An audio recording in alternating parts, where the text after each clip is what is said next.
Indian civilisation and culture written by Mahatma Gandhi, यही नाम है इस चैप्टर का, जो कि बिहार स्टेट एजुकेशन बोर्ड की क्लास 12 की रेनबो बुक में से लिया गया है।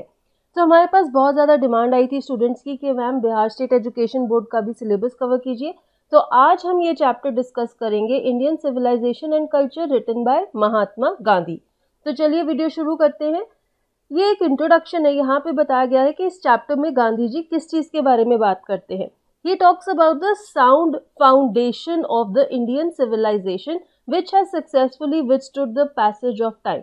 Means बदलते टाइम के साथ हमारी भारत की जो संस्कृति है वो इतनी साउंड फाउंडेशन पर है, यानी कि उसकी फाउंडेशन इतनी फर्म है, उसकी नींव इतनी पक्की है कि बदलते समय के साथ भी उसमें कोई परिवर्तन नहीं आया है।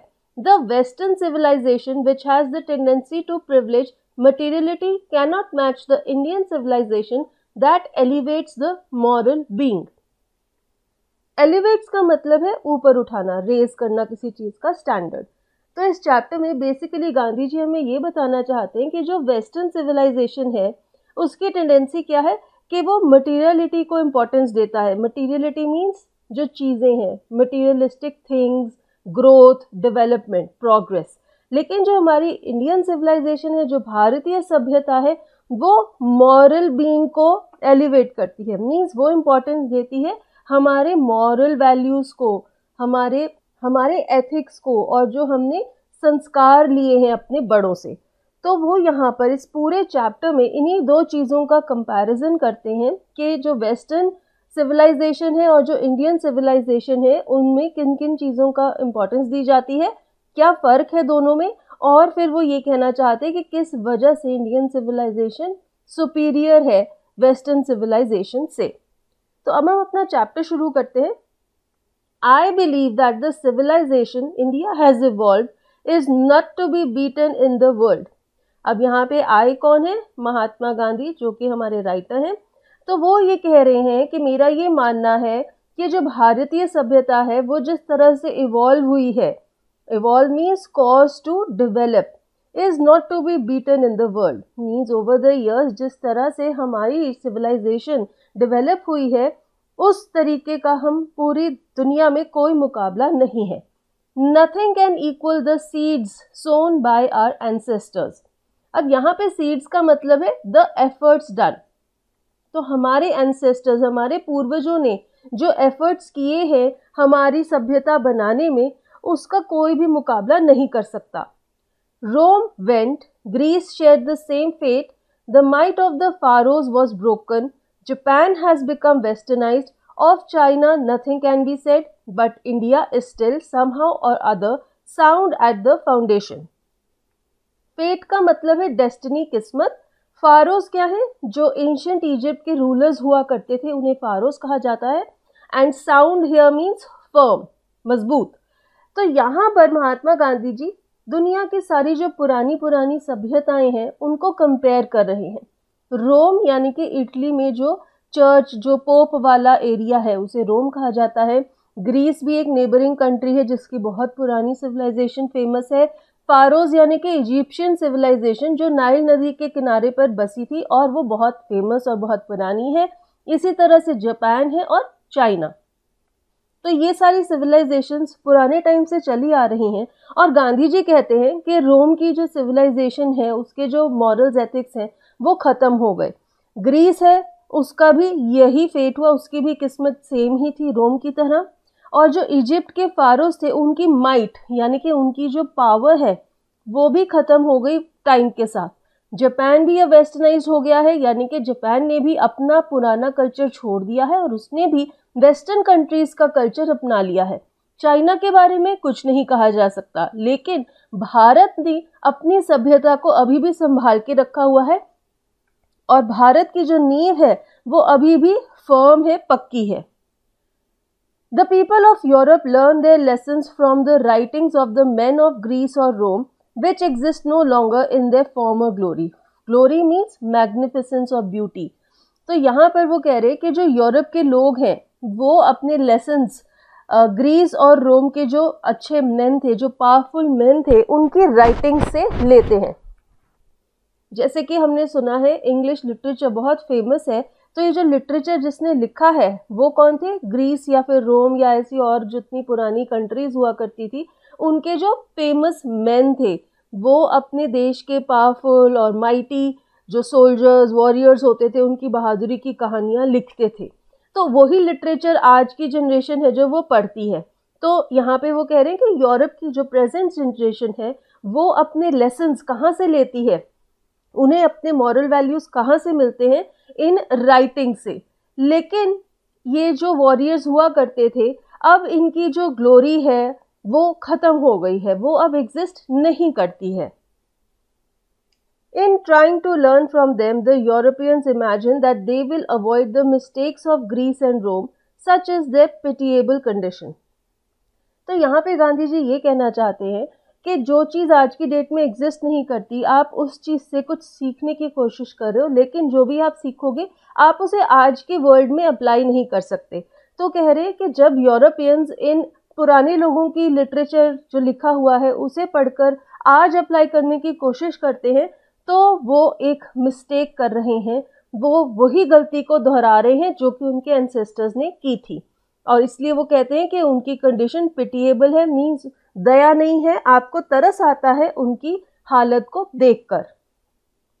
In the mist of all this, India remains immovable and that is her glory. Immovable means unwavering and firm, mist means in the middle of something. तो यहाँ पे गांधी जी कहते हैं कि ये सब कुछ जब चल रहा है, इसके बीच में भारत का क्या हाल है? भारत अभी भी इमूवेबल है, फर्म है। भारत अपनी पुरानी संस्कृति और सभ्यता को उसी तरह रिटेन करके रख रहा है और यही भारत की सुंदरता है।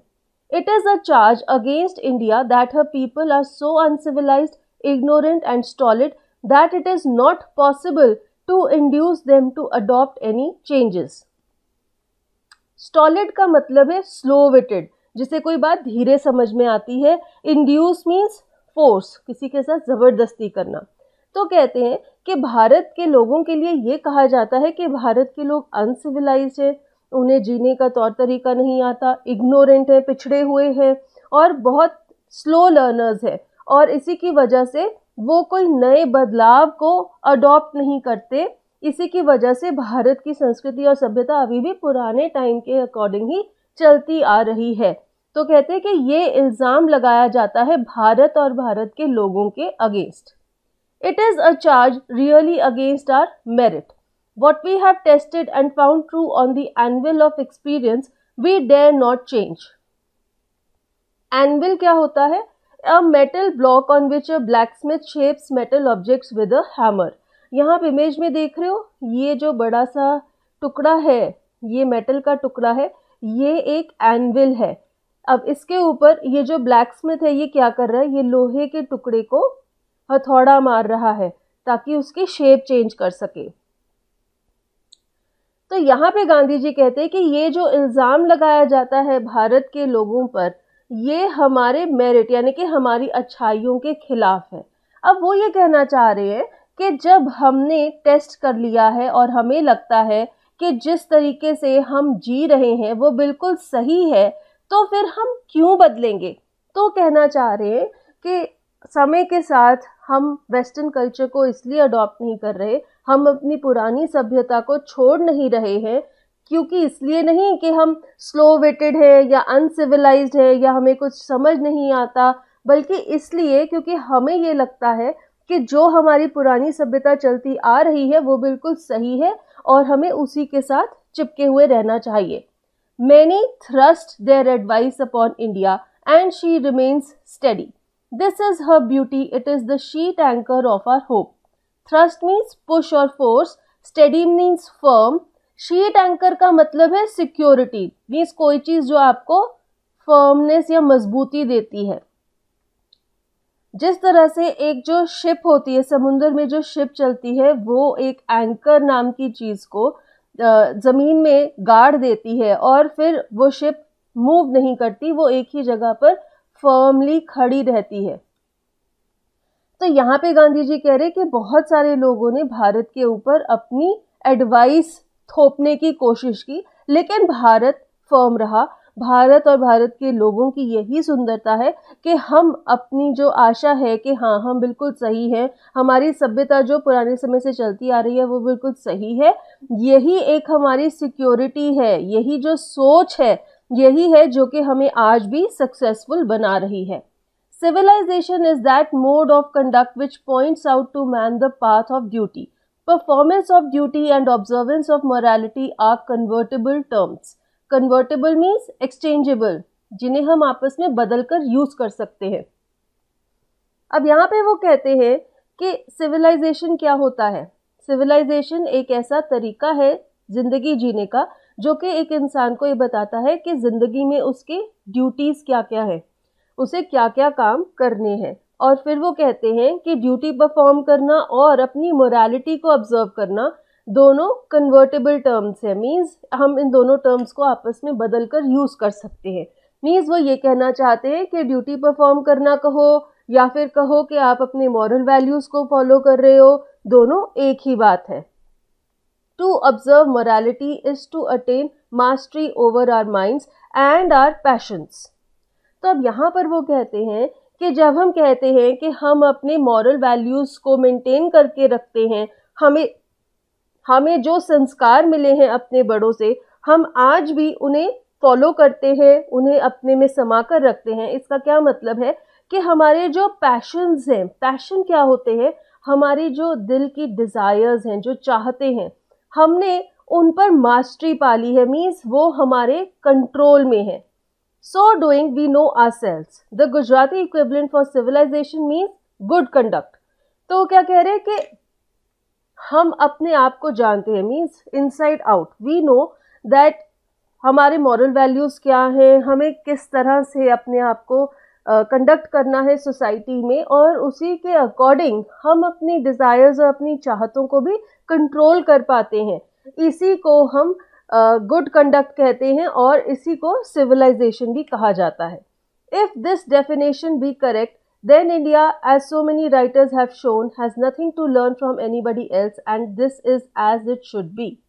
तो कहते हैं कि अगर मेरी ये परिभाषा सही है कि सिविलाइजेशन का मतलब क्या है, गुड कंडक्ट का मतलब क्या है, जो भी अभी तक उन्होंने हमें बताया है, वो सिविलाइजेशन, गुड कंडक्ट और मॉरल वैल्यूज को एक ही मान रहे हैं। और वो कहते हैं कि अगर ये परिभाषा सही है तो फिर भारत को किसी भी देश से कुछ भी सीखने की जरूरत नहीं है, क्योंकि भारत और भारत के लोग बिल्कुल सही रास्ते पर चल रहे हैं। We notice that the mind is a restless bird, the more it gets the more it wants and still remains unsatisfied. The more we indulge in our passions, the more unbridled they become. Unbridled means unrestrained और uncontrolled. अब यहाँ पे वो एक और नया mindset हमारे सामने रखते हैं। वो ये कहते हैं कि हमारा दिमाग एक रेस्टलेस बर्ड की तरह है। मीन्स वो हमेशा वॉन्डर करता रहता है, एक ही टाइम पर हमारे दिमाग में बहुत सारे ख्याल आते रहते हैं।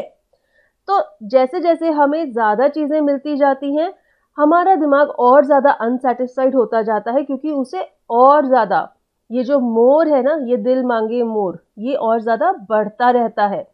और जितना हम अपने पैशंस और अपने डिज़ायर्स को फॉलो करते हैं, उतना ही ज़्यादा हमारा दिमाग अनकंट्रोल्ड होता जाता है। तो गांधी जी कहना चाहते हैं कि दिमाग के ऊपर कंट्रोल करना, उसे अपने वश में करना बहुत ज़रूरी है। Our ancestors therefore set a limit to our indulgences. They saw that happiness was largely a mental condition. अब यहाँ पर हमारे पूर्वजों ने क्या किया, उन्होंने हमारी इंडल्जेंसेस पर लिमिट लगा दी। मीन्स उन्होंने ये कहा कि इतनी ज़्यादा चीज़ें खरीदना, इतना लैविश लाइफस्टाइल जीना ज़रूरी नहीं है, इस पर नियंत्रण रखो, क्योंकि तभी तुम्हें खुशी मिलेगी। और उन्हें ये लगता था happiness was a mental condition. Means ज़रूरी नहीं है कि अगर आपके पास बहुत सारी चीज़ें हैं तभी आप खुश रह सकते हैं। कुछ भी ना होते हुए भी इंसान बहुत खुश रह सकता है, बिकॉज ये एक मेंटल कंडीशन है। हैप्पीनेस का पोजेशन से, बिलोंगिंग से, मटेरियलिज्म से कोई लेना देना नहीं है। A man is not necessarily happy because he is rich or unhappy because he is poor. The rich are often seen to be unhappy, the poor to be happy. Millions will always remain poor. अब ये चीज़ बिल्कुल सही है ऐसा नहीं है जिसके पास बहुत पैसा है वो खुशी होगा या जिसके पास पैसा नहीं है वो दुखी होगा। बहुत सारे अमीर लोग भी होते हैं जो कि दुखी होते हैं, बहुत सारे गरीब लोग भी होते हैं जो खुश होते हैं। मीन्स मॉनेटरी गेन से आपकी हैप्पीनेस का कोई रिलेशन नहीं है।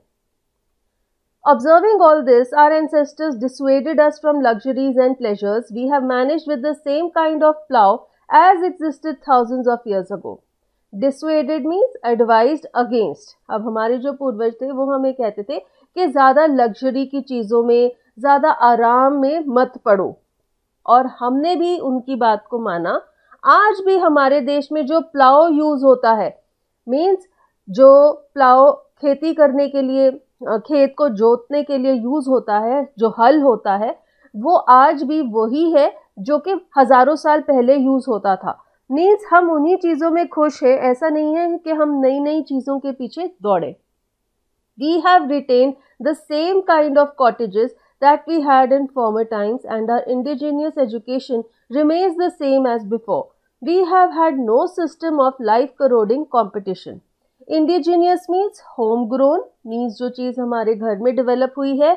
लाइफ करोडिंग का मतलब है डिस्ट्रॉइंग लाइफ ग्रेजुअली, कोई ऐसी चीज़ जो कि धीरे धीरे आपके जीवन को कम करती जा रही है। तो गांधी जी कहते हैं कि हमने अपने जो पुराने टाइप के कॉटेजेस थे वो आज भी वैसे ही मौजूद हैं, हमने उनमें कोई चेंजेस नहीं किए। हमारा जो एजुकेशन सिस्टम है वो भी वैसा ही है जैसे कि पुराने टाइम्स में हुआ करता था। हमने कोई भी ऐसा कंपटीशन नहीं किया, कोई होड़ नहीं है चीज़ों को लेने की, चीज़ों को ग्रैब करने की, जिसकी वजह से क्या होता है, लाइफ करोड़ होती जाती है। मीन्स धीरे धीरे आपकी लाइफ ख़त्म होती जाती है। तो यहाँ पे गांधी जी कह रहे हैं कि जो भारत की सभ्यता है पुराने टाइम से चलती आ रही है, आज भी वैसी ही है। मीन्स आज क्या है, जब उन्होंने यह आर्टिकल लिखा था तो कहते हैं कि वो चीज़ बिल्कुल सही है। और शायद ये चैप्टर आपके सिलेबस में इसीलिए है ताकि आपको भी और हमें भी आज के टाइम में भी ये चीज़ के बारे में अवेयर करना चाहते हैं कि जो आपकी पुरानी भारतीय सभ्यता और संस्कृति है उसके क्या बेनिफिट्स हैं, क्या फ़ायदे हैं। Each followed his own occupation or trade and charged a regular wage.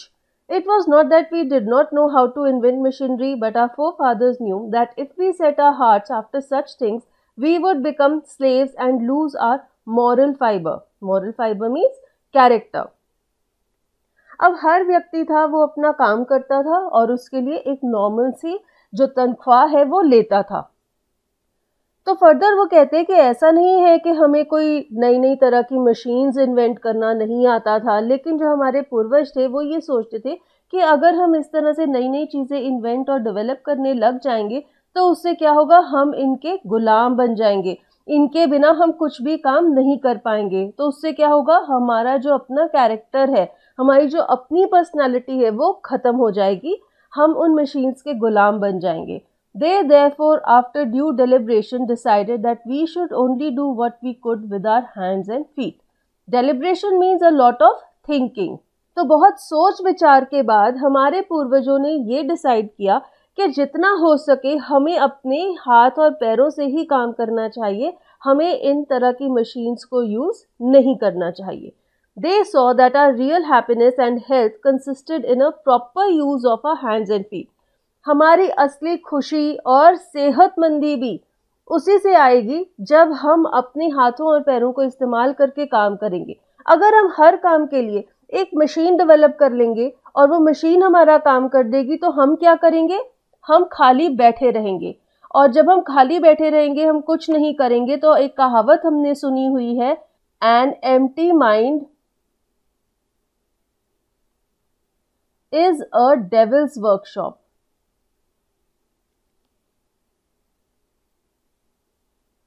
Means एक खाली दिमाग शैतान का घर होता है। तो जब आपका भी दिमाग खाली हो जाएगा, आप कुछ नहीं कर रहे होगे, तो उसमें शैतानी ख्याल आने लग जाएंगे। और इसी वजह से हमारे पूर्वजों ने सोचा कि जितना ज़्यादा से ज़्यादा हो सके हमने काम अपने हाथों से करना चाहिए। They further reasoned that large cities were a snare and a useless encumbrance, and that people would not be happy in them, that there would be gangs of thieves and robbers, prostitution and vice flourishing in them, and that poor men would be robbed by rich men. They were therefore satisfied with small villages. Snare means a trap, एक ऐसी चीज जिसमें किसी को फंसा लिया जाता है. Encumbrance means burden, बोझ डालना. And vice का मतलब है कोई चीज जो evil है, अच्छी ना हो. Flourishing means growing, बढ़ते जाना. तो फर्दर हमारे पूर्वजों ने ये भी सोचा कि जो बड़े बड़े शहर होते हैं ना, वो दिखने में बहुत अट्रैक्टिव होते हैं, वहाँ पे लोगों को लाइफस्टाइल बहुत अच्छा लगता है, लेकिन ये जो बड़े बड़े शहर है ये एक ट्रैप है, ये एक जाल है जिसमें लोगों को फंसाने की कोशिश की जाती है और ये लोगों पर बोझ डालते हैं. और इन शहरों में लोग खुश नहीं रहते क्योंकि वहाँ पे क्या होता है, वहाँ पे बहुत चोर होते हैं, रॉबर्स होते हैं, वहाँ पे प्रोस्टिट्यूशन होती है, यानी कि लोग अपने फ्लैश ट्रेड में पड़ जाते हैं पैसा कमाने के लिए, और इस तरह के और भी गलत काम होते हैं ऐसे बड़े शहरों में. और इसी वजह से हमारे पूर्वजों का ये सोचना था कि ऐसे बड़े शहरों में गरीब लोगों को अमीर लोग रॉब करेंगे, उनसे पैसा लूटेंगे और यहाँ पर कोई भी खुश नहीं रहेगा. इसी वजह से उनका ये मानना था कि जो छोटे छोटे गांव है वहाँ की जिंदगी ही हमारे लिए अच्छी है. They saw that kings and their swords were inferior to the sword of ethics, and they therefore held the sovereigns of the earth to be inferior to the rishis and the fakirs. Sovereigns means the rulers. अब हमारे पूर्वजों का ये भी मानना था कि जो राजा महाराज होते हैं और जो उनकी तलवारें होती हैं वो एथिक्स की तलवारों से इंफीरियर होती हैं, लोअर रैंक पर होती हैं. आपने कई बार कोई अगर माइथोलॉजिकल प्रोग्राम्स देखे हैं तो वहाँ पर भी देखा होगा कि जो राजा का दरबार होता है वहाँ पे जो रिलीजियस पर्सन या जो सेंट आया होता है उसकी बहुत ज़्यादा वैल्यू होती है और जो राजा होते हैं वो भी उसके सामने नतमस्तक होकर प्रणाम करते हैं, उसकी बहुत इज्जत करते हैं. तो ये बताया जाता है कि जो सेंट है उसकी पोजीशन किंग की पोजीशन से भी हायर है. यहाँ पर भी यही कहा जा रहा है कि जितने भी ऋषिज और फकीर्स होते हैं उनको हम एक ऊंचे दर्जे पर रखते हैं हमारे देश के राजाओं के भी सामने. A nation with a constitution like this is fitter to teach others than to learn from others. तो यहाँ पे वो कह रहे हैं कि एक ऐसा देश जिसका जो कॉन्स्टिट्यूशन है, मीन्स जिसका जो वर्किंग का बेसिस है वो इतना फिट है, वो देश तो और देशों को भी सिखाने के काबिल है, ना कि उनसे कुछ सीखेगा. This nation had courts, lawyers and doctors, but they were all within bounds. Bounds mean limits. हमारे देश में कोर्ट्स भी हैं, लॉयर्स भी हैं, डॉक्टर्स भी हैं, लेकिन वो सब अपनी लिमिट में काम करते हैं. Everybody knew that these professions were not particularly superior. कोई भी इन प्रोफेशंस को इतना सुपीरियर या बड़ा नहीं मानता. कोई लोग ऐसा नहीं है कि जल्दी से डॉक्टर के पास जाएंगे. आज की डेट में भी बहुत ऐसे लोग हैं जो कि खुद से होम रेमेडीज करते हैं, ऑल्टरनेट थेरेपीज करते हैं, देसी इलाज करते हैं, लेकिन ऐसा नहीं है कि कुछ भी हल्की सी प्रॉब्लम हुई तो फटाफट डॉक्टर के पास भागे गए. ऐसे ही अगर कोई लड़ाई झगड़ा भी हो जाता है तो सब लोग आपस में बैठकर पंचायत सिस्टम के अकॉर्डिंग उसे सॉल्व करने की कोशिश करते हैं, ये नहीं कि जल्दी से कोर्ट और वकील के पास भागे जाए. यहाँ पर गांधी जी भी यही बात कह रहे हैं कि ये प्रोफेशंस एग्जिस्ट करते हैं हमारे देश में, लेकिन इन्हें इतना सुपीरियर और इम्पोर्टेंट नहीं माना जाता. Moreover, these वकील्स and vaids did not rob people. They were considered people's dependents, not their masters. अब ये जो वकील हैं और जो वैद यानी कि देसी डॉक्टर हैं वो लोगों के पैसे नहीं चुराते थे. ऐसा नहीं था कि वो उनके सारे पैसे लूट लेंगे, जैसे कि लोग कहते हैं ना कि मेरे तो सारे पैसे वकील की फीस देने में ही लग गए, डॉक्टर में दवाइयों में इतना खर्चा हो जाता है, सारे पैसे वहाँ पर लग गए. आज की डेट में हमारे भारत में ये सब चीज़ें इतनी ज़्यादा अप्लाई नहीं हो रही हैं. हमें थोड़ा सा वेस्टर्नाइजेशन देखने को मिल रहा है. जबकि गांधी जी ने जब ये आर्टिकल लिखा था तब जो हमारे देश का सेटअप था वो थोड़ा और भी अलग था. तब क्या था, वकील और वैद एग्जिस्ट तो करते थे, वो मौजूद थे हमारी सोसाइटी में, लेकिन लोग उन पर इतने निर्भर नहीं थे कि वो लोगों के मास्टर बन जाएं, लोगों को ऑर्डर करें और उनके सारे पैसे लूटने का भी उनमें, और उनकी पोजीशन इतनी हाई हो कि वो लोगों के सारे पैसे भी ले लें. Justice was tolerably fair. हमारे देश में जस्टिस दी जाती है जो कि काफ़ी हद तक फेयर है, किसी के साथ धोखा नहीं किया जाता। The ordinary rule was to avoid courts. There were no touts to lure people into them. Touts are persons employed in soliciting customers. Means ऐसे लोग जो कि वकीलों के लिए और ज़्यादा क्लाइंट्स लेकर आते हैं। And lure means to tempt someone. तो कहते हैं कि जो ऑर्डिनरी रूल था, मीन्स सोसाइटी में लोगों का जो मानना था वो यही था कि कोर्ट ना ही जाए तो अच्छा है, आपस में बैठकर बात को सुलझा लेते हैं। और जो टाउट्स हैं, ऐसे लोग जो कि दलाली का काम करते हैं, जो कि और ज़्यादा लोगों को बहला फुसलाकर, ये लालच दिखाकर उन्हें वकीलों के पास, डॉक्टरों के पास ले जाते हैं, ऐसे तरह के लोग हमारी सोसाइटी में एग्जिस्ट नहीं करते थे। This evil too was noticeable only in and around capitals. तो जितने भी कैपिटल सिटीज थी हमारे देश में, स्टेट्स के जितने कैपिटल्स थे, वो क्या थे? वो लार्ज सिटीज थी। तो लार्ज सिटीज, जैसा कि गांधी जी ने बताया कि वहाँ की लाइफ इतनी अच्छी नहीं है क्योंकि वहाँ पे ज़्यादा ईवल्स फ्लरिश करते हैं। तो वो कहते हैं कि ये जो ईवल था कि लोग दलाली का काम करते हैं, टाउट का काम करते हैं, ये जो ईवल है ये भी ऐसे शहरों में ही देखने को मिलता था। The common people lived independently and followed there agricultural occupation. They enjoyed true home rule. Home rule बहुत ही इंपॉर्टेंट चीज़ है। इसका ये मतलब है स्वराज, मीन्स हम खुद ही अपने ऊपर राज करेंगे। तो जो आम आदमी है हमारे देश का, वो इंडिपेंडेंटली जीता था और एग्रीकल्चर करता था, खेती बाड़ी बेस्ड पॉपुलेशन है हमारे देश की, और वो स्वराज करता था, मीन्स कोई इन लोगों के ऊपर राज नहीं करता था। ये एक बहुत ही फ्री लाइफ जीते हैं। The Indian civilization as described by me has been so described by its votaries. Votaries means devotees, followers. Bharat की जो सभ्यता है, जैसा कि गांधी जी ने उसे अभी डिस्क्राइब किया है, उसे इसी तरह से सब लोग डिस्क्राइब करते हैं जो कि इस सिविलाइजेशन के भक्त हैं, जो कि इसे सपोर्ट करते हैं। In no part of the world and under no civilisation have all men attained perfection. दुनिया का कोई ऐसा हिस्सा नहीं है, कोई ऐसी सिविलाइजेशन नहीं है जहां पर सब लोग परफेक्ट है, सब लोग बिल्कुल सही हैं, किसी में कोई भी ऐब या नुक्स नहीं है। The tendency of Indian civilizations is to elevate the moral being. That of the Western civilization is to propagate immorality.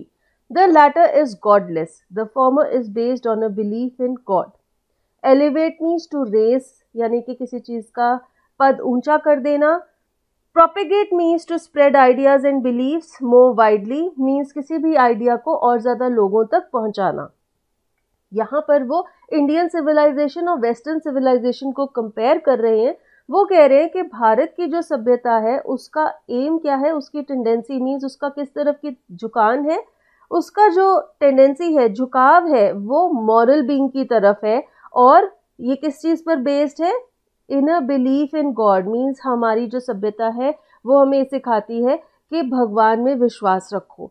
On the other hand, जो वेस्टर्न सिविलाइजेशन है उसमें इमोरलिटी को प्रोपेगेट किया जाता है, लोगों को इमोरलिटी सिखाई जाती है और वहाँ के लोग भगवान में विश्वास नहीं रखते। So understanding and so believing, it behoves every lover of India to cling to the old Indian civilization even as a child clings to the mother's breast. Behoves means be right or necessary, कोई ऐसी चीज़ जो कि सही है और होनी चाहिए, necessary है।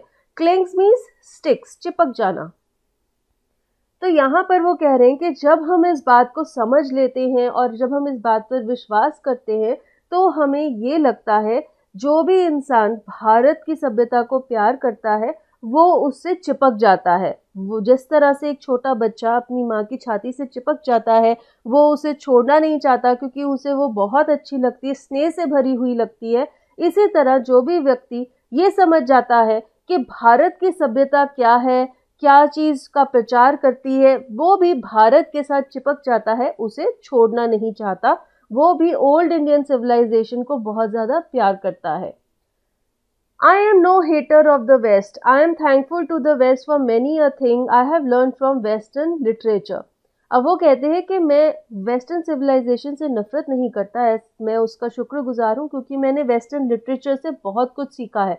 इतनी सारी जो वेस्टर्न लिटरेचर की किताबें हैं, इतने अच्छे अच्छे राइटर्स हैं, उन्होंने हमें बहुत कुछ सीखने को दिया है।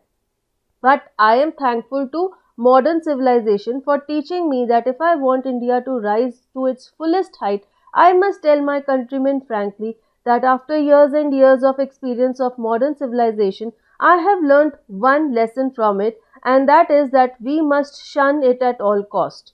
Shun means keep away something, किसी चीज से दूर रहना. तो यहाँ पे वो कहते हैं कि मैं मॉडर्न सिविलाइजेशन का शुक्रगुजार हूँ क्योंकि उसने मुझे ये सिखाया कि अगर भारत को मैक्सिमम हाइट यानी कि सबसे ज़्यादा तरक्की गेन करनी है, दुनिया की सबसे अच्छी देश बनना है, तो मैं अपने देश के लोगों को ये बताना चाहूँगा. मैंने मॉडर्न सिविलाइजेशन को एक्सपीरियंस किया है, मैंने मॉडर्न सिविलाइजेशन को देखा है और मैंने ये सीखा है कि हमें किसी भी कीमत पर उसे अपनाना नहीं है, उससे दूर रहना है, तभी हमारा देश नंबर 1 पर पहुंच सकता है. फिर वो कहते हैं what is that modern civilisation. तो जो उन्होंने अभी अभी कहा मॉडर्न सिविलाइजेशन वो क्या है. It is the worship of the material. It is the worship of the brute in us. It is unadulterated materialism and modern civilization is nothing if it does not think at every step of the triumph of material civilization. Unadulterated means complete, total. तो अब यहाँ पर गांधी जी हमें बताते हैं कि जो modern civilisation है वो क्या है. मटीरियल चीज़ों की, मटीरियल मीन्स थिंग्स, जैसे कि लग्जरीज ऑफ लाइफ हो गई, गाड़ी, बंगला, पैसा, इन सब चीज़ों की पूजा करना, that is modern civilisation. It is the worship of the brute in us. Brute क्या होता है? एक ऐसा आदमी जो कि बहुत गुस्से से भरा होता है और अपने एम पर एकदम फोकस्ड होता है. तो मॉडर्न सिविलाइजेशन ऐसी पर्सनैलिटी की पूजा करता है. It is unadulterated materialism means 100%. Modern civilization का टोटल बेसिस है मटीरियलिज्म, वही चीज़ों की होड़. And it is nothing if it does not think at every step of the triumph of material civilization. Triumph means victory, जीत. तो कहते हैं कि modern civilization totally based on material civilization है, totally based on accomplishment and achievement of things. It is perhaps unnecessary if not useless to weigh the merits of the two civilizations. तो यहाँ पे वो कहते हैं कि हमें ज़रूरत तो नहीं है कि हम मॉडर्न और इंडियन सिविलाइजेशन के फ़ायदों को वे करें, कंपेयर करें. It is likely that the West has evolved a civilization suited to its climate and surroundings, and similarly we have a civilization suited to our conditions, and both are good in their own respective spheres. तो यहाँ पे गांधी जी कहते हैं कि ज़रूरी नहीं है कि हम वेस्टर्न सिविलाइजेशन और इंडियन सिविलाइजेशन को कंपेयर करें, क्योंकि दोनों ही हो सकता है अपने माहौल, अपने देश, अपने लोगों के हिसाब से सही हैं.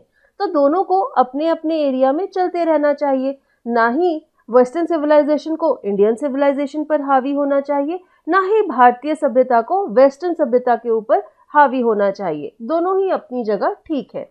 The distinguishing characteristic of modern civilization is an indefinite multiplicity of human wants. अब वो कहते हैं कि एक जो ऐसा कैरेक्टरिस्टिक यानी कि एक जो ऐसी क्वालिटी है, ऐसा फीचर है जो कि उसे बहुत अलग कर देता है बाकियों से. तो मॉडर्न सिविलाइजेशन का एक ऐसा फीचर क्या है? Indefinite multiplicity of human wants. Indefinite means हमें नहीं पता कि कितनी ज़्यादा, मल्टीप्लिसिटी मीन्स वो ग्रो हो रही है, मल्टीप्लाई हो रही है. तो कह रहे हैं कि जो ह्यूमन वांट्स हैं वो बहुत तेजी से बढ़ने लग जाती हैं मॉडर्न सिविलाइजेशन में. The characteristic of ancient civilisation is an imperative restriction upon and a strict regulating of these wants. अब वो कह रहे हैं कि एंशिएंट यानी कि जो पुरानी सिविलाइजेशन है उसकी फीचर क्या है, उसकी क्वालिटी क्या है कि आपकी वांट्स हैं जो उन पर एक बहुत ही स्ट्रिक्ट रिस्ट्रिक्शन लगा दी जाती है, रोक लगा दी जाती है और उन्हें बढ़ने नहीं दिया जाता. तो मॉडर्न और एंशिएंट सिविलाइजेशन का इम्पॉर्टेंट जो डिफरेंस है वो यहाँ पर आप अभी स्क्रीन पर देख सकते हैं. द मॉडर्न और western insatiableness arises really from want of living faith in a future state and therefore also in divinity. Insatiableness means state of not being satisfied. अब ये जो मॉडर्न सिविलाइजेशन है इसमें क्या है, आपकी जो वांट्स हैं वो बहुत तेज़ी से बढ़ती जाती हैं और वो कभी भी सेटिस्फाई नहीं होती, आपको कभी भी सेटिस्फेक्शन नहीं मिलती, आपको हमेशा और ज़्यादा चीज़ें लेने की डिज़ायर बढ़ती जाती है। और ये क्यों है? क्योंकि आप एक फ्यूचर स्टेट में फेथ रखते हैं, लेकिन आपका भगवान में विश्वास नहीं है, आपका मॉरल्स और ह्यूमैनिटी में विश्वास नहीं है। इसी वजह से आपको कभी भी सेटिस्फेक्शन नहीं मिलती और आप उस सेटिस्फेक्शन को एक आर्टिफिशियल चीज़ों की अकम्पलिशमेंट और इकट्ठा करने से लेने की कोशिश कर रहे हैं। आपके अंदर इंसानियत तो बिल्कुल भी नहीं है, तो आपको एक कमी फील हो रही है अपने अंदर, और आप क्या कर रहे हैं, आप उस कमी को फील करने के लिए सोचते हैं कि मैं और ज़्यादा चीज़ें इकट्ठी करता हूँ, बड़ी बड़ी गाड़ियाँ, बड़े बड़े घर, ढेर सारे कपड़े, पैसे। लेकिन आप एक गलत रास्ते पर चल रहे हैं, तो ऑब्वियसली कभी भी आपको सेटिस्फैक्शन मिलेगी ही नहीं। The restraint of ancient or eastern civilisation arises from a belief often in spite of ourselves in a future state and the existence of a divine power। तो वो कह रहे हैं कि जो ईस्टर्न सिविलाइजेशन है, जैसे कि भारतीय सभ्यता भी है, या जो एंशिएंट सिविलाइजेशन जिसे वो कह रहे हैं, उसका जो रिस्ट्रेंट है, मीन्स वो हमारी वांट्स पर जब एक रोक लगा देता है, तो वो जो रोक है वो क्या करता है, वो हमारे फोकस को शिफ्ट कर देता है, और हमारा फोकस होता है एक डिवाइन पावर की एग्जिस्टेंस पर। और हम ये मानते हैं कि हम सबके ऊपर एक भगवान है जो कि हमारी सृष्टि को चला रहा है, और हमें जब ये सोच मिल जाती है तो हमें बहुत सेटिस्फेक्शन मिल जाती है, और इसी वजह से हम ये जो प्रतिबंध लगा हुआ है हमारे ऊपर, उससे परेशान नहीं होते, उसे आराम से अपना लेते हैं। Some of the immediate and brilliant results of modern inventions are too maddening to resist. But I have no manner of doubt that the victory of man lies in that resistance. We are in danger of bartering away the permanent good for a momentary pleasure. Bartering का मतलब क्या है? Exchanging goods और property. आपको पता ही है ना, जो बार्टर सिस्टम होता था कि इसने ऑरेंजेस दिए और उसने बदले में उसे बनानास दे दिए। मीन्स मनी नहीं यूज होती थी, उसकी जगह लोग एक दूसरे से चीज़ें एक्सचेंज करते थे। तो यहाँ पर गांधी जी कहते हैं कि मॉडर्न इन्वेंशंस मीन्स मॉडर्न समय में जो अलग अलग चीज़ें इन्वेंट की जाती हैं, उसके कुछ जो रिजल्ट्स हैं, मीन्स कुछ इन्वेंशंस इतनी अच्छी हैं कि आप उन्हें रेजिस्ट ही नहीं कर पाते, आप उनकी तरफ इतने आकर्षित हो जाते हैं कि आप उन्हें यूज़ करने लग जाते हैं, आप अपने आप को रोक नहीं पाते। लेकिन वो कहते हैं कि मुझे इस चीज़ पर कोई शक नहीं है कि एक आदमी की जो जीत है वो तभी होगी जब वो रेजिस्ट कर पाएगा, जब वो अपने ऊपर रिस्ट्रिक्शन लगा पाएगा, रोक लगा पाएगा। और फिर वो कहते हैं कि we are in danger of bartering away the permanent good for a momentary pleasure. तो कहते हैं कि हमारी सभ्यता एक खतरे में है, बहुत बड़े खतरे में है। वो खतरा क्या है कि हमें कुछ पल का जो खुशी मिलता है कोई भी नई चीज़ को यूज़ करके, उस खुशी के बदले में हम अपनी जो परमानेंट खुशी है, परमानेंट हैप्पीनेस है, उसे एक्सचेंज ना कर दें। क्योंकि जो कुछ पल की खुशी है वो इतनी अट्रैक्टिव लगती है कि उस पर कंट्रोल करना बहुत मुश्किल हो जाता है। Just as in the West they have made wonderful discoveries in things material, similarly Hinduism has made still more marvelous discoveries in things of religion, of the spirit, of the soul. तो यहाँ पे वो कहते हैं कि जिस तरह से आपकी जो वेस्टर्न कंट्रीज़ हैं, वेस्टर्न सिविलाइजेशन है, उन्होंने बहुत तरक्की की है, बहुत सारी अलग अलग नई नई चीज़ें डेवलप की हैं, जिनसे कि लोगों की लाइफ बहुत ही अच्छी हो गई है, बहुत प्रोग्रेस हुआ है। उसी तरह हमारे हिंदुइज़्म ने, इंडियन सिविलाइजेशन का जो हिंदुइज़्म रिलीजन है, उसने भी बहुत अच्छी अच्छी डिस्कवरीज की हैं, बहुत अच्छी अच्छी चीज़ों को ढूंढा है जो कि हमारी रिलीजन को और अच्छा करती हैं, हमारी आत्मा और हमारे सोल को बहुत प्योरीफाई करती हैं, बहुत इनरिच करती हैं। But we have no eye for these great and fine discoveries. Eye means हम उन्हें पहचानते नहीं हैं। तो कहते हैं कि लेकिन हम इन अच्छी अच्छी, बहुत ही अच्छी डिस्कवरीज को, बहुत ही अच्छी खोजों को देख नहीं पाते। We are dazzled by the material progress that Western science has made. अब वेस्टर्न साइंस ने जो प्रोग्रेस किया है, जो तरक्की की है, वो तो दिखाई देती है और उसकी चमक हमारी आंखों में भी, हमें भी अट्रैक्ट करती है। I am not enamored of that progress. enamored means be in love with और डिलाइटेड विद. तो गांधी जी कहते हैं कि मुझे इस तरह की तरक्की बिल्कुल भी अच्छी नहीं लगती, मैं उसकी ओर आकर्षित नहीं होता हूँ.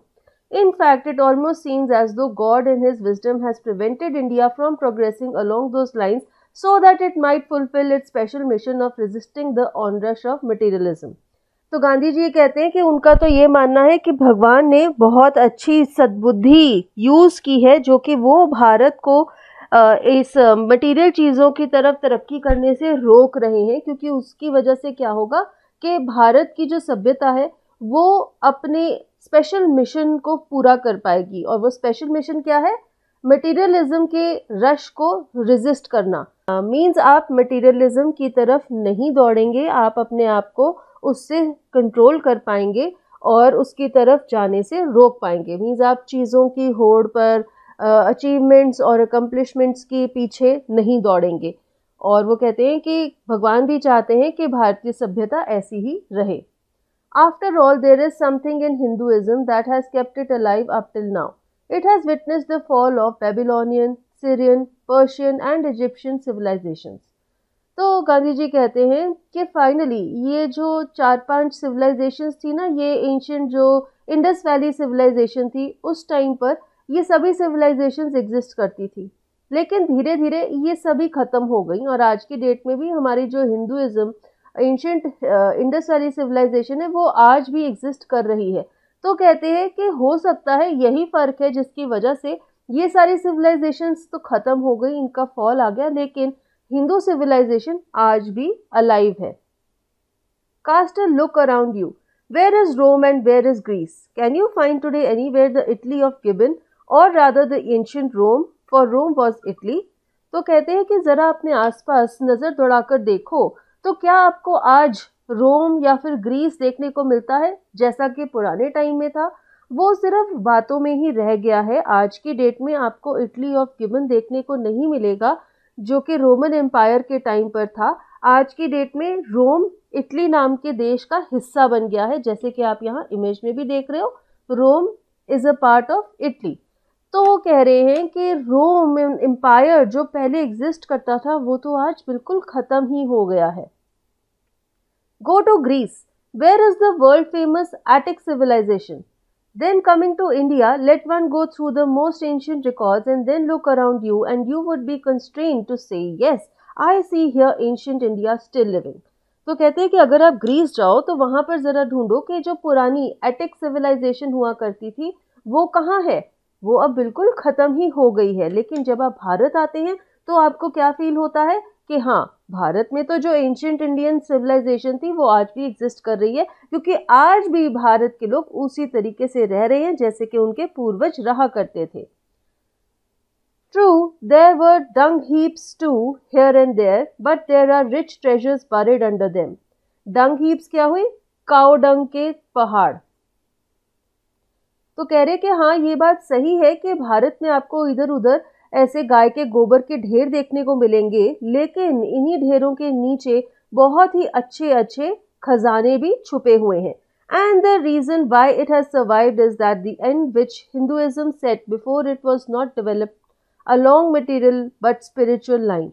तो कह रहे हैं कि आज भी आपको ये खजाने देखने को क्यों मिल जाएंगे, क्योंकि जो भारतीय सभ्यता है, जो हिंदू रिलीजन है, जो हिंदुइज्म का कॉन्सेप्ट है, उसका एम क्या था कि वो मटेरियलिज्म के बेसिस पर डेवलप नहीं होगा बल्कि स्पिरिचुअलिटी के बेसिस पर डेवलप होगा.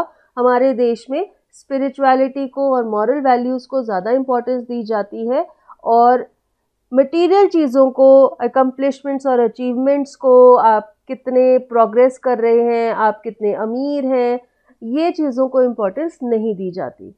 Our civilization, our culture, our Swaraj depend not upon multiplying our wants, self-indulgence, but upon restricting wants, self-denial. अब self-indulgence क्या है? Self-indulgence is a concept of the Western civilization, जिसका ये मतलब है कि आपकी जो wants हैं वो बढ़ती जाती हैं. Self-denial means अपने आप को रोकना, अपने ऊपर restriction या प्रतिबंध लगाना कि आप अपनी वॉन्ट्स को बढ़ने ना दें. तो भारतीय सिविलाइजेशन, कल्चर और स्वराज यानी कि होम रूल का मेन बेसिस क्या है? Self denial. मीन्स हम अपनी ज़रूरतों को रिस्ट्रिक्ट करके रखते हैं, उन्हें ज़्यादा बढ़ने नहीं देते। और ऑपोजिट में वेस्टर्न कल्चर का क्या है? Multiplying the wants, that is self indulgence. European civilization is no doubt suited for the Europeans, but it will mean ruin for India if we endeavor to copy it. Ruin means कोई ऐसी चीज़ जो कि आपको destroy या तबाह कर देती है। Endeavor means आप चाहते हैं, आप कोशिश करते हैं किसी चीज़ को करने की। तो कह रहे हैं कि हो सकता है जो यूरोपियन सिविलाइजेशन है वो यूरोप के लोगों के लिए अच्छी है, जो मटीरियलिज्म पर बेस्ड है, लेकिन अगर हमारे भारतीय लोग उसे अपनाने की कोशिश करेंगे तो उसमें कोई भी शक नहीं है कि वो हमें डिस्ट्रॉय कर देगी, ख़त्म कर देगी। This is not to say that we may not adopt and assimilate whatever may be good and capable of assimilation by us, as it does not also mean that even the Europeans will not have to part with whatever evil might have crept into it. Adopt means किसी चीज़ को ले लेना and assimilate means उसे अपना लेना। ऐसा ज़रूरी नहीं है कि जो भी चीज़ हमें अच्छी लगे हम उसे अपना लें और उसे अपना हिस्सा बना लें, और ये भी ज़रूरी नहीं है कि जो यूरोपियंस हैं उन्हें जो भी चीज़ गलत लगे वो उस चीज़ से दूर हो जाएं, उसे अपने से अलग कर दें। तो वो ये कहना चाहते हैं कि अगर हमें कोई चीज़ अच्छी लगती है तो ज़रूरी नहीं है कि हम उसे अपना लें और अपना हिस्सा बना लें। और सिमिलरली अगर हमारे बीच में, हमारे में कोई ऐसी कमी है या कोई ईवल या नेगेटिव क्वालिटी है तो ज़रूरी नहीं है कि हम उसे अपने से अलग करें। यानी कि वो कहना चाहते हैं कि जो व्यक्ति जैसा है उसमें कुछ अच्छाइयाँ भी हैं, कुछ बुराइयाँ भी हैं, चाहे वो कोई इंसान है या कोई सभ्यता है या कोई सिविलाइजेशन है या कोई कल्चर है, तो वह जैसा भी है, मिक्सचर है अच्छी और बुरी चीज़ों का, तो उसे वैसा ही रहने दो, लेकिन किसी को भी फोर्स मत करो कि वो दूसरे की कॉपी करके अपने आप को चेंज करे।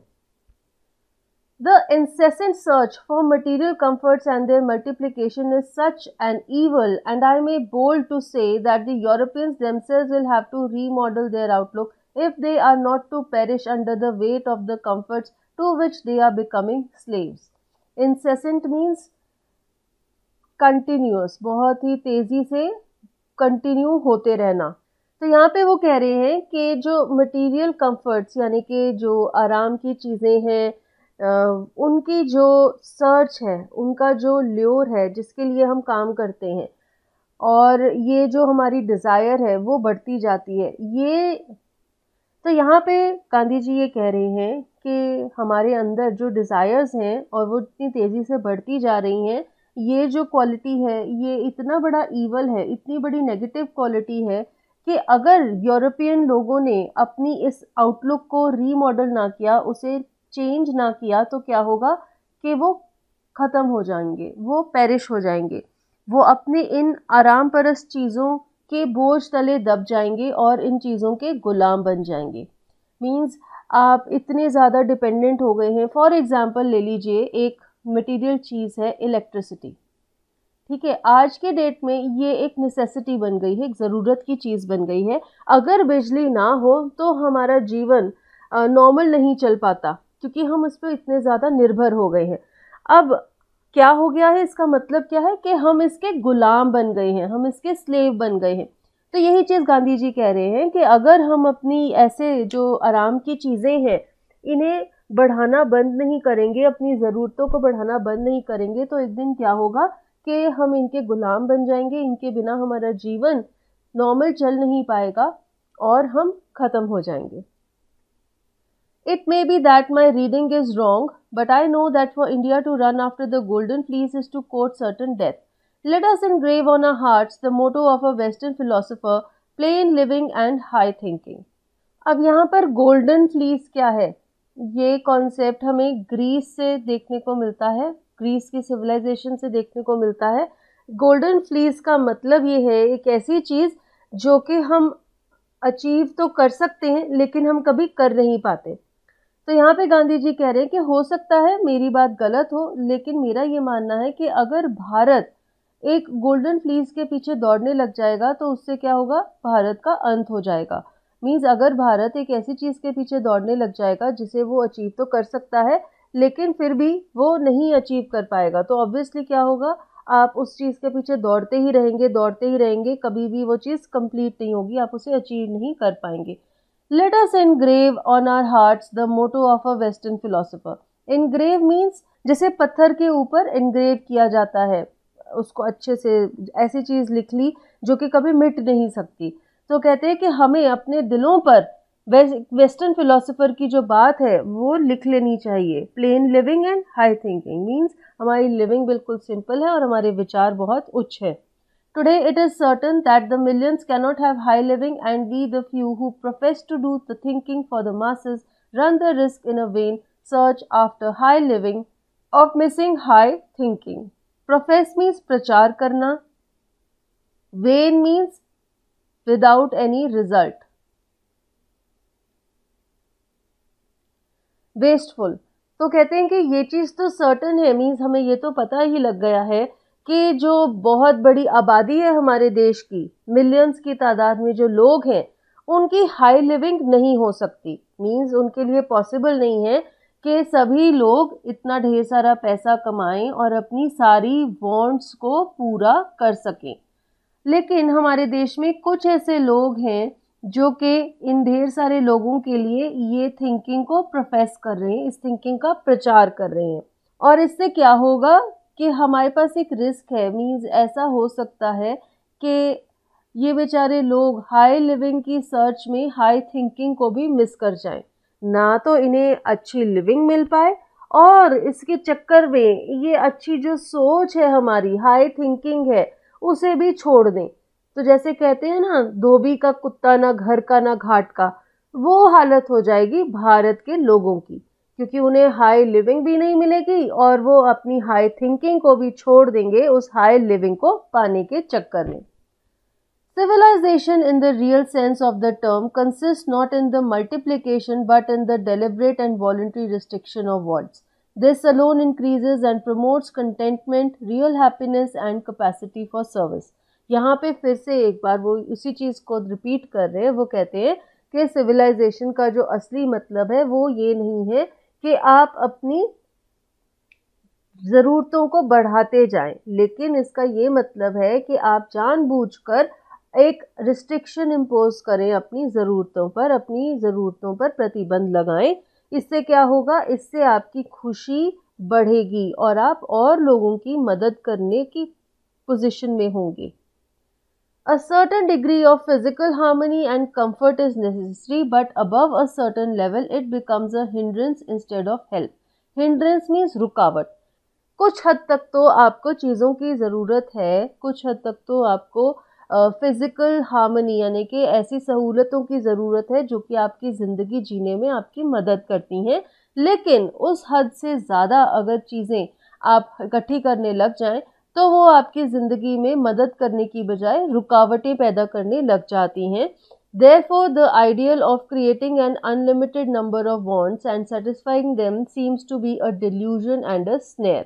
डिल्यूजन मीन्स ऐसी चीज़ जो कि आपके दिमाग को, आपकी विचारधारा को बदल देती है। स्नेयर मीन्स एक ट्रैप। तो कह रहे हैं कि इसी के मैं ये कहना चाहूँगा कि जो आइडियल है मटेरियलिस्टिक थिंकिंग का कि आपकी वांट्स अनलिमिटेड हों और आप उन्हें कभी भी पूरा ना कर पाएँ, वो क्या है, वो एक ट्रैप है आपको मटेरियलिस्टिक लाइफ में फंसाने का। लेकिन उससे क्या होगा, फाइनली आपको ज़िंदगी की खुशियाँ नहीं मिल पाएंगी। The satisfaction of one's physical needs, even the intellectual needs of one's narrow self, must meet at a certain point a dead stop before it degenerates into physical and intellectual voluptuousness. Voluptuousness means किसी चीज़ का आकार बहुत ज़्यादा बढ़ जाता है। तो यहाँ पे वो कह रहे हैं कि आपकी जो फिज़िकल ज़रूरतें हैं और जो आपके दिमाग की ज़रूरतें हैं, दिमाग की ज़रूरतें मीन्स वही आपकी जो मॉरल वैल्यूज़ हैं, आपकी जो स्पिरिचुअल नीड्स हैं, उन्हें एक जगह पर मिल जाना चाहिए और वहाँ पर एक स्टॉप लगा देना चाहिए आपको। मीन्स यहाँ पे आपको कह देना चाहिए कि हाँ बस अब मेरी फिज़िकल ज़रूरतें पूरी हो गई हैं और मेरा मन भी बिल्कुल खुश है। नहीं तो क्या होगा, आप फिज़िकल एंड इंटेलेक्चुअल वॉलप्चुअसनेस में पहुँच जाएंगे, आप डीजेनरेट हो जाएंगे।